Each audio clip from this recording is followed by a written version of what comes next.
दोस्तों, भारत की संस्कृति और सभ्यता की गहराई इतनी अनोखी है कि यह पूरी दुनिया को चमत्कृत कर देती है। इसी सांस्कृतिक धरोहर का प्रतीक है महाकुंभ, जहां करोड़ों श्रद्धालु आस्था और भक्ति के संगम में गोता लगाने आते हैं। लेकिन क्या आप सोच सकते हैं कि इस पवित्र मेले में कोई साधु के वेश में आतंक का काला साया बनकर पहुंच सकता है? हमारी आज की कहानी ऐसी ही एक घटना पर आधारित है, जब एक साधु के वेश में घुसपैठ करने वाला व्यक्ति महाकुंभ की पवित्रता को कलंकित करने की योजना बना रहा था। परंतु भारत की सुरक्षा एजेंसियों ने अपनी सतर्कता और साहस से न केवल इस साजिश को नाकाम किया, बल्कि साबित कर दिया कि हमारे देश की सुरक्षा दीवारें अटूट हैं। क्या हुआ था उस दिन? साधु के भेष में छिपे इस शख्स का असली मकसद क्या था और कैसे हमारे वीर जवानों ने उसे धर दबोचा? ये सब जानने के लिए वीडियो को अंत तक देखिए।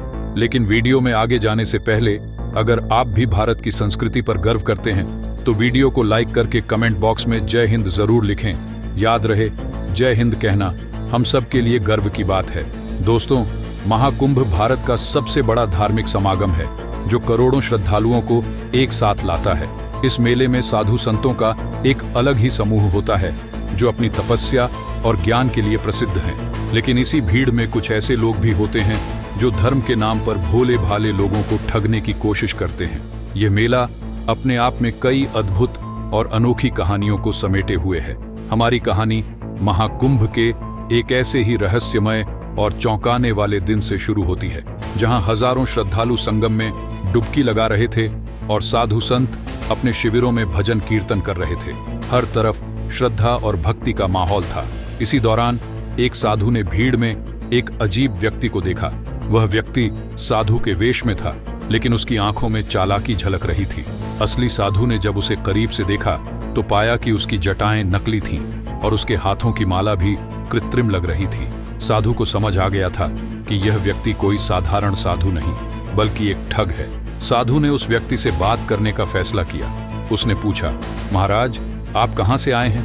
नकली साधु ने उत्तर दिया, मैं हिमालय से आया हूँ और यहाँ तपस्या करने के लिए आया हूँ। साधु ने फिर पूछा, आप इतने कम समय में हिमालय से यहाँ तक कैसे पहुँच गए? इस प्रश्न पर नकली साधु घबरा गया और चुप हो गया। साधु ने गंभीर स्वर में कहा, मुझे पता है कि तुम कौन हो, तुम एक ठग हो। इस बातचीत ने असली साधु के संदेह को और पुख्ता कर दिया। महाकुंभ का मेला इस समय रंग बिरंगे झंडों, भक्तिमय संगीत और लाखों श्रद्धालुओं से गुलजार था। लेकिन इसी भीड़ में कुछ अज्ञात चेहरे भी थे जो साधु के वेश में छिपे हुए थे। एक पुलिस अधिकारी वीरेंद्र ने एक साधु के वेश में व्यक्ति के चेहरे पर अजीब सी बेचैनी देखी। साधु तो शांत और स्थिर होते हैं, लेकिन यह व्यक्ति ऐसा नहीं था। वीरेंद्र ने मन ही मन सोचा कि कुछ गड़बड़ है। उन्होंने उस व्यक्ति को बुलाकर उससे साधारण प्रश्न पूछे, जैसे वह कहां से आया है और उसका उद्देश्य क्या है। नकली साधु ने एक झूठी कहानी गढ़ी, लेकिन वीरेंद्र ने उसकी बातों में छेद ढूंढ ली। यह व्यक्ति असल में एक आतंकवादी था जो महाकुंभ में बड़ा हमला करने की साजिश रच रहा था। खुफिया एजेंसियों को भी इस साजिश की भनक लग चुकी थी। उन्होंने महाकुंभ में घुसे हुए इन आतंकवादियों की तलाश शुरू कर दी। एजेंट दिन रात मेले में घूमकर संदिग्ध गतिविधियों पर नजर रख रहे थे।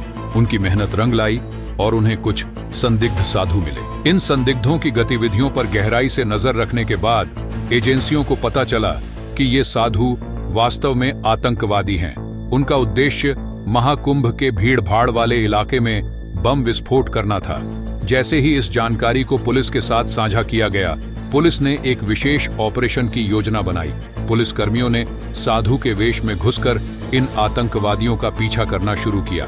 एक रात जब यह आतंकवादी एकांत जगह पर बैठकर हमले की योजना बना रहे थे, पुलिस ने उन्हें घेर लिया।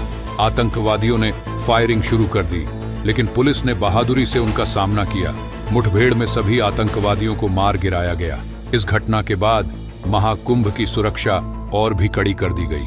पुलिस ने हर कोने पर अतिरिक्त सुरक्षा बल तैनात किए और हर श्रद्धालु की जांच की। इस ऑपरेशन ने साबित कर दिया कि हमारी सुरक्षा एजेंसियां कितनी सतर्क और सक्षम हैं। उन्होंने एक बड़ी आतंकी साजिश को नाकाम करके लाखों लोगों की जान बचाई। महाकुंभ का मेला फिर से शांति और भक्तिमय माहौल में लौट आया। इस घटना ने न केवल श्रद्धालुओं में विश्वास को मजबूत किया, बल्कि सुरक्षा एजेंसियों के प्रति भी लोगों का भरोसा बढ़ाया। महाकुंभ का इतिहास भी उतना ही रोचक है जितना यह घटना। यह आयोजन हर 12 वर्षों में होता है और इसे विश्व के सबसे बड़े धार्मिक आयोजनों में से एक माना जाता है।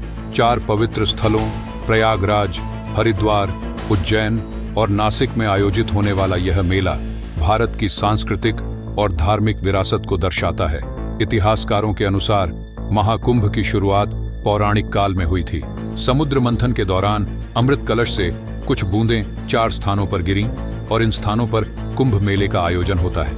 यह आयोजन धार्मिक आस्था, सामाजिक समरसता और सांस्कृतिक एकता का प्रतीक है। लेकिन इतने बड़े आयोजन के साथ कई चुनौतियां भी आती हैं, जैसे सुरक्षा, स्वच्छता और इतनी बड़ी संख्या में श्रद्धालुओं के लिए आवश्यक सुविधाओं की व्यवस्था करना। इसके बावजूद भारतीय प्रशासन और सुरक्षा बल हर बार इसे सफल बनाते हैं। इस घटना से हमें यह सीखने को मिलता है कि सतर्कता और सामूहिक प्रयास किसी भी बड़ी समस्या का समाधान कर सकते हैं, चाहे वह आतंकवाद हो या कोई और चुनौती। हमारी सुरक्षा एजेंसियों ने यह साबित कर दिया कि जब बात देश की सुरक्षा की हो तो वे कोई कसर नहीं छोड़ते। दोस्तों, इस घटना ने हमें यह भी सिखाया कि हमें हमेशा जागरूक और सतर्क रहना चाहिए। कभी भी किसी संदिग्ध गतिविधि को नजरअंदाज नहीं करना चाहिए। यह कहानी केवल एक आतंकवादी साजिश को नाकाम करने की नहीं, बल्कि हमारी सुरक्षा एजेंसियों के साहस और समर्पण की गाथा है। हमें उनके प्रति आभारी होना चाहिए। दोस्तों, आपको यह कहानी कैसी लगी? हमें कमेंट में जरूर बताएं। ऐसे ही रोमांचक वीडियो देखने के लिए हमारे चैनल को सब्सक्राइब करें और पास वाली घंटी दबाना न भूलें। मिलते हैं अगले वीडियो में। जय हिंद, जय भारत।